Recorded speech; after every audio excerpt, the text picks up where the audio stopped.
create polarization, lead to deprivation, and are ready ground for any kind of exploitation. It has to be at a national level, wherein the government takes all necessary steps through inclusive policy making, which is human security centric.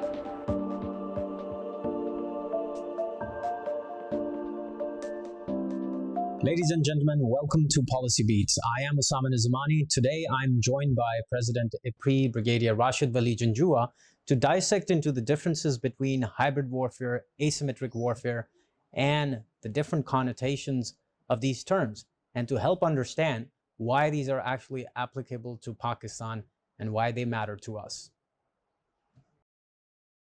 Welcome, Brigadier Rashid Wali Janjua, to Policy Beats. We'll dive straight into our first question on the topic today. And it's basically about that we often hear a lot of these terms like fourth generation, fifth generation, hybrid warfare, and asymmetric warfare. But could you, for our guidance, especially to our audience, explain what is the difference between these terms and how are these applicable to Pakistan's national security? Yes, that's a very interesting formulation to see that most of these terms are being used interchangeably, and people use it without actually understanding. Asymmetric warfare, hybrid warfare, fourth generation warfare, fifth generation warfare, it's become a fashionable big idea to converse in these terms, but one has to be very clear as to the actual meaning of these terms. Now, hybrid warfare is nothing but a combination of kinetic, non-kinetic, economic warfare, cognitive warfare, information operations, all combined to target the vulnerabilities of our country to cause destabilization. In its other form, it was called asymmetric warfare. You see, it's all a function of environment. And the warfare environment is metamorphosed as a consequence of technological changes, especially after the nuclear revolution. It was in 90s and early 2000s that the US policy planners in the defense domain, they started thinking and they started using these terms interchangeably. Asymmetric warfare was an acceptable term which they used for those non-state actors, those who wanted to exploit the US vulnerabilities in that domain. Because hardcore power, the military technology, nuclear prowess wise, there was no competition to the United States. So the only vulnerability was in the domain of non-state actors resorting to such acts. Now, in order to understand this whole concept, you must be very clear about what is the nature of the warfare. As they say that the nature of the warfare remains the same, the grammar keeps changing. So grammar is a function of technology, as you know. The quintessential classic concept given by Clausewitz of a Trinitarian warfare based on trinity of government, people, and the armed forces. So that trinity was changed because of the technological changes, the revolution in military affairs taking place. So henceforth, out of that trinity, the non-state actors came.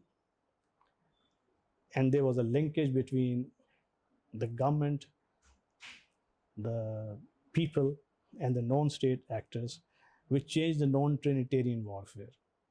So the concepts like massive retaliation, which were part of the nuclear lexicon, it ushered in an era in which people thought, where are the vulnerabilities? So the vulnerabilities were opened up in the domain of non-state actors. So non-state actors then, how they exploited those vulnerabilities and where they created effects that even a nuclear country could not.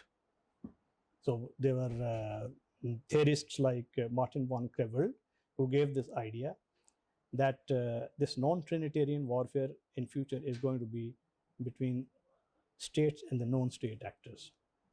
And from here onwards, the nuclear strategy is also passé. Its only job is to avert wars. So in that concept, this notion of hybrid warfare, wherein without a recourse to kinetic operations, a country could be destabilized. And asymmetric warfare is, in simple terms, organizing, acting, and using your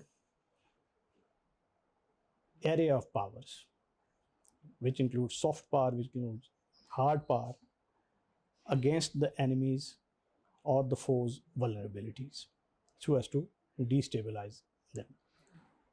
It's a kind of a overmatching of resources and overmatching of capabilities. The most interesting analogy is the boxing fight between George Foreman and Muhammad Ali, in which Muhammad Ali famously, used rope-a-dope tactics. So those rope-a-dope tactics were in fact asymmetric warfare, because George Foreman, he kept attacking and he spent his fury and he was completely exhausted, only to be pummeled, and rest is history. So asymmetric warfare is played on several levels: operational, using military technology, overmatching military technology; politico-strategic level, using a complete strategy to discredit the enemy's strengths. Now you come fast forward, and we are into the first quarter century of 21st century. Here we find those elements which comprise the national power potential: economic power, cognitive domain, in which the cognitive domain, the mental paralysis is caused. Defeatism is instilled through epistemic as well as the actual hardcore espionage. Messages are spread, despondency is spread, and this thing is always in sync with the kinetic part also, wherein the military or the security apparatus of a country is engaged or attenuated so as to create conditions. In a classic military strategy parlance, it is preceded by dislocation, followed by attack on the center of gravity. I'll give you an analogy of the recently held episode, that is TLP protests on the blasphemy issue. Now imagine a country who wants to exploit the vulnerabilities through hybrid warfare, goes through this classic Clausewitzian Trinitarian process. So they'll need to engage the armed forces. They'll need to discover a center of gravity, and they'll need to make a recourse to the international alliances to conduct a trans-border aggression. But the same objective could be achieved just by a partial mobilization, keeping the armed forces engaged on the borders, then inciting this issue. And once the government reacts in the interest of public and takes reprisals, the same people who have ratcheted up these tensions on a religious issue, those could create a serious division, because that's a highly emotive issue. And that center of gravity is the public support for the armed forces and the public support for the government. That's the center of gravity which is dislocated because of this stratagem. And therein comes the propaganda warfare also. Therein comes the actual espionage operations also. Therein comes the non-state actors destabilizing part. and through epistemic violence, through messages on social media nowadays, attacks could be conducted. And the public support for the armed forces and the government could be undermined. So that's how the hybrid warfare is played. So I hope I've cleared the concept. Yes, you certainly have. Now, I would take the discussion forward from here as you've dovetailed into the distinctions between these different terms. So, if I may ask you that, how terms like asymmetric threats and hybrid warfare actually succeed when they're put into practice? And what is the difference between low intensity conflict and an asymmetric warfare? Okay, so that's a very interesting question, actually. You asked that how asymmetric warfare or hybrid warfare succeeds, actually. You have to have a cooperative part for this warfare to succeed. So, as a target audience, if you are cooperating with the attacker, only then the attacker will succeed. Now, for that to happen, there has to be a certain degree of acceptance of the message or the theme that is being spread. For example, despondency. If the target audience is ready to cooperate, if there are already angularities, there are already vulnerabilities, people are split on ethnic lines, on sectarian issues, and there are differences.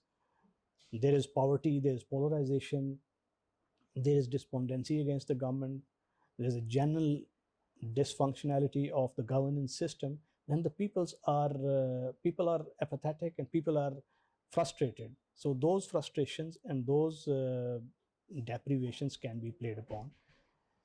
And if the message starts spreading, you accept what is being imposed on you by way of an epistemic violence, the messages of despondency through social media, through mainstream media, through espionage, through non-state actors. Only then the one who is trying to impose a hybrid warfare succeeds. Otherwise, if the cooperation is not there, then it's very difficult for a resilient society. That's why we say that in order to counter that or to use an antidote against hybrid warfare, you need to create communities of satisfaction. There should be measures which are satisfying for the population, which ameliorate their lot, and resilience needs to be built. So resilience needs to be built by way of a satisfied community through better governance, through provision of all the basic necessities in which the people have stakes in the system. So that's how you fight a hybrid warfare best. And then it's a whole of the society response. It's not only no longer a fashionable idea of whole of the government. The government can scarcely do anything in this kind of a warfare in which the seeds of division are planted within the society using the religion, using ethnic cleavages, using political deprivations, and economic frustrations. So these are the cleavages where the healing balm and the amelioration by the government is merited. So we need to smoothen these angularities and close these vulnerabilities. Only then the hybrid warfare is on a sustainable basis. A society becomes resilient to fight it. So, Brigadier, as you just pointed out, that the government needs to focus on the amelioration or alleviation of the economic plight of the masses, and at the same time ensure that better governance is provided to the masses, so that these kind of vacuums that are present there in the society cannot be jumped upon by the adversary in order to exploit them for their own, if I may put it, nefarious purposes. And if I may take it further from here, that who are these actors that actually initiate asymmetric or hybrid warfare? And as you just pointed out, that it requires all of a society approach, then what would you prescribe would be the most suitable option to respond to threats like these? You asked who are the actors who want to impose this thing upon you. I think the actors are very clear. It could be non-state actors, it could be state actors, it could be states inimical to your state, and it could be non-state actors which act as proxies to those states. So that answers your question, who does it? Now, when they do it, what are the cleavages and what are the vulnerabilities that you need to address? That is the important part. Now, remember that for any disease to get traction, you need a vector, you need an environment, you need a host. You've got to take care of this trinity. Deny the hostage, shape the environment so as to make the hosting of that disease-carrying virus difficult, make the vectoring difficult, transmission of those ideas, transmission of those destabilizing tactics, protect your borders, protect your epistemic barriers as well as your physical barriers. That can be done through a satisfied population. And the human security notion, which is comprising 6-7 subsets as per its UN accepted definition, needs to be focused upon. I think it's an era in which the hardcore security or the traditional notion of army sitting on the borders is only a tiny subset of overall security matrix. The human security part, in which physical security, economic security, it is the political security, environmental security. Now, all these elements have become very, very important in this age. Because if we leave any vulnerability, a state which is inimical to you, maybe on ideological basis, maybe on some other basis, would take advantage of that and would try and exploit that. Now, we see that this warfare, which is fought in a cognitive domain, the mind of a population is attacked.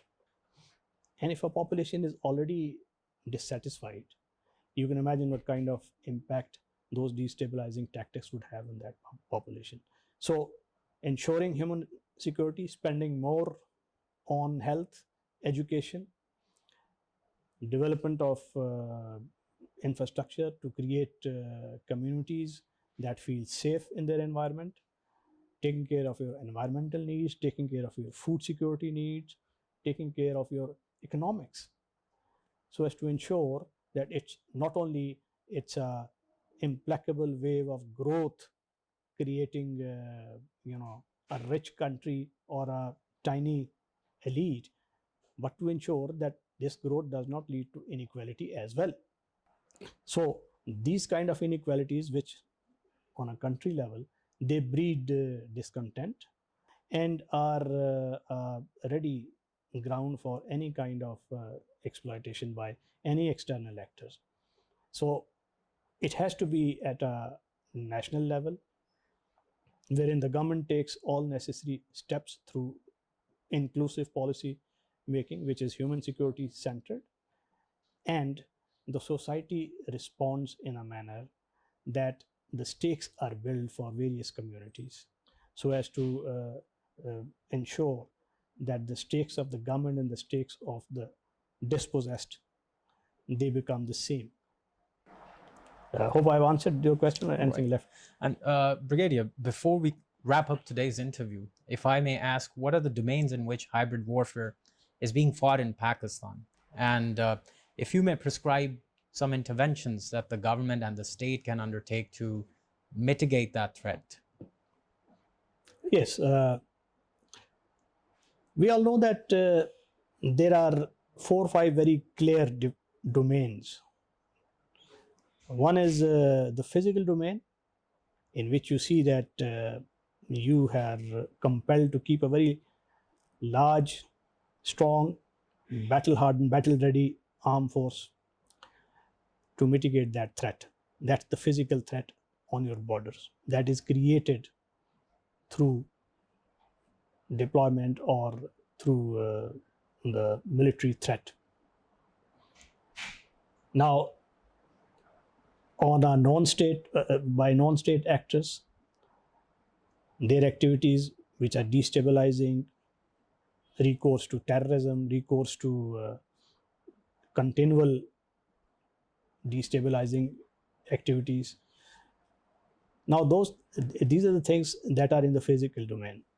On a cognitive domain, this hybrid warfare is fought when you target the mindsets through messages on the social media.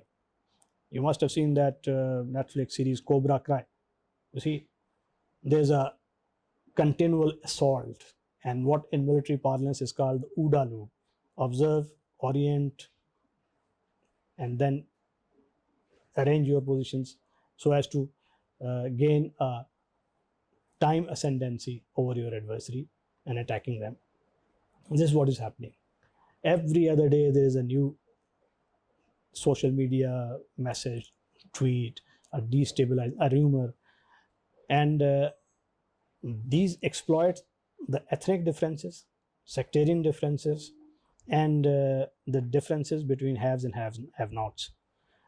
And this finds acceptability in a social milieu which is already riven with inequalities. So the gap between the have and have-nots needs to be reduced.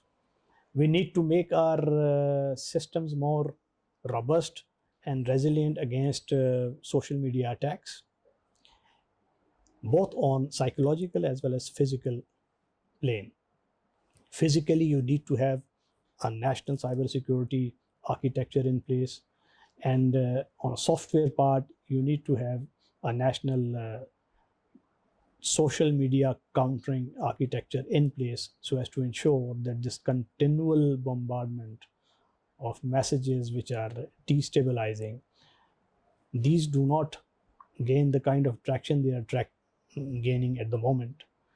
Because unless we do so, all plans to ensure our traditional or non-traditional security would wither on the vine. Now, 2 domains, physical and cognitive, I mentioned. The third is economics. Now, this is an era where geoeconomics defines your national strength. So geoeconomics is the new sinews of power in this age. Amongst all the elements of national power, economics takes the center stage in this world. For far too long, we have played our geopolitical card.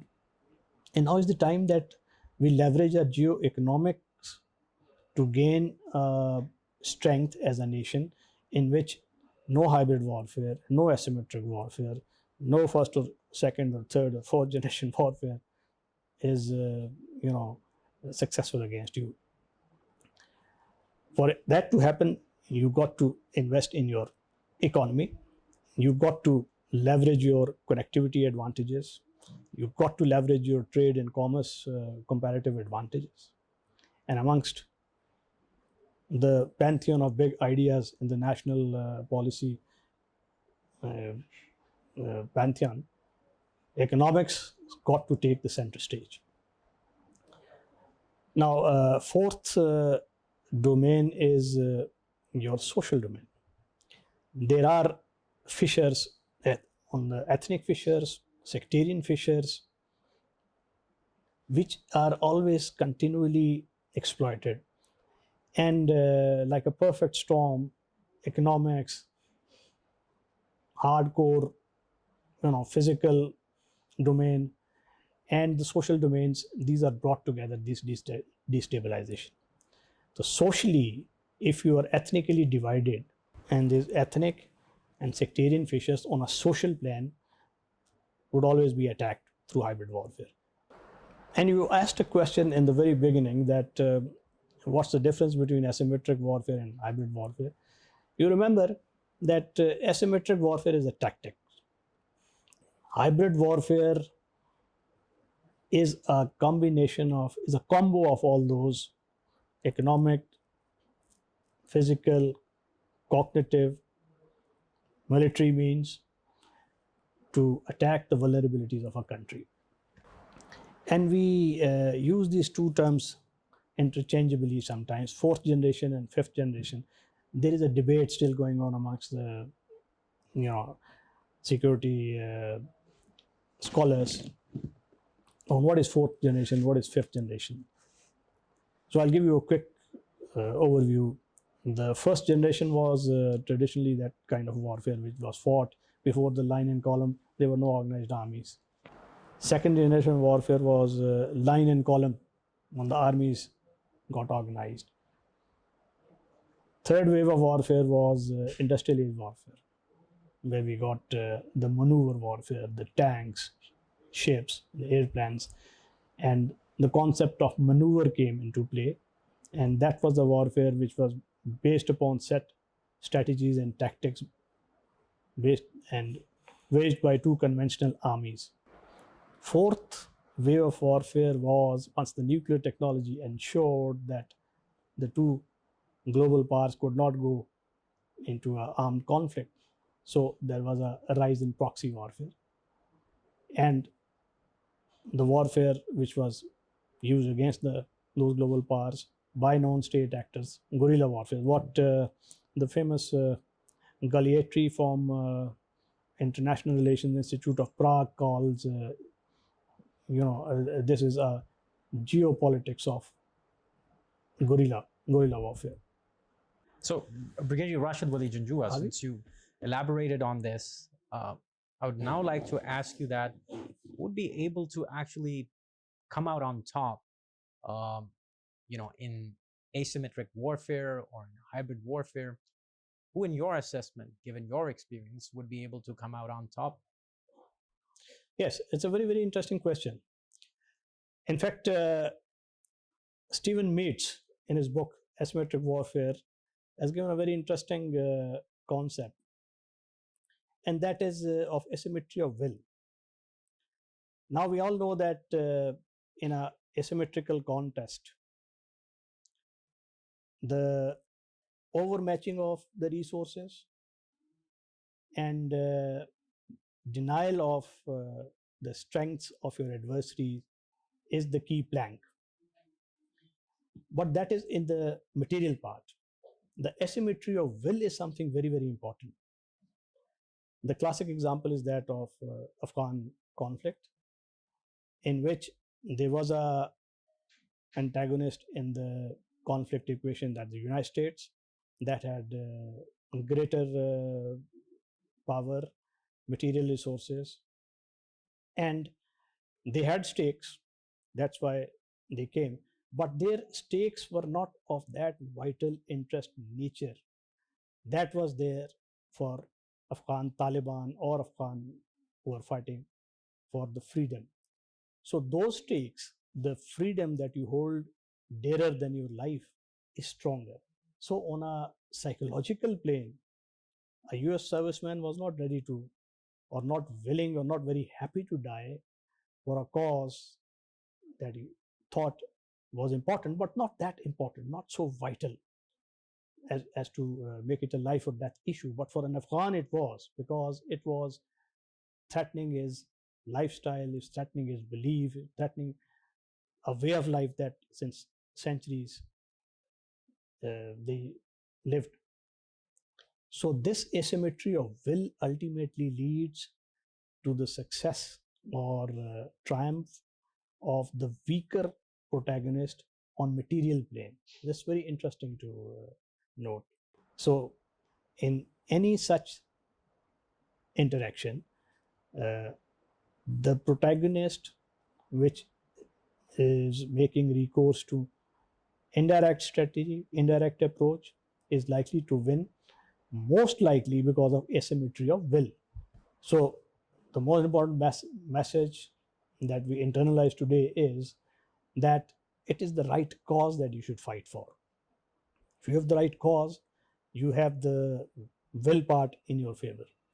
So in an asymmetry of will, ultimately, the protagonist with the right ideology, with the right cause, and with the right vital interest, the one who fights really for his vital national interest, not for peripheral interest, is likely to triumph.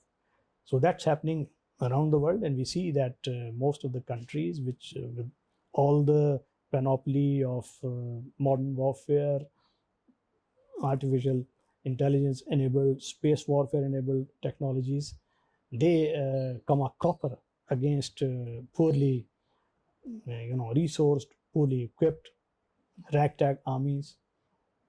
The classic example is Afghan Mujahideen and Afghan Taliban, who have been waging a war based upon their own resources against a global power. And ultimately, the asymmetry of will part comes into play, and the global power thinks that the vital national interests are not any longer being served. It's a law of diminishing returns, so let's cut our losses and move on. So this is the whole philosophy behind asymmetric warfare.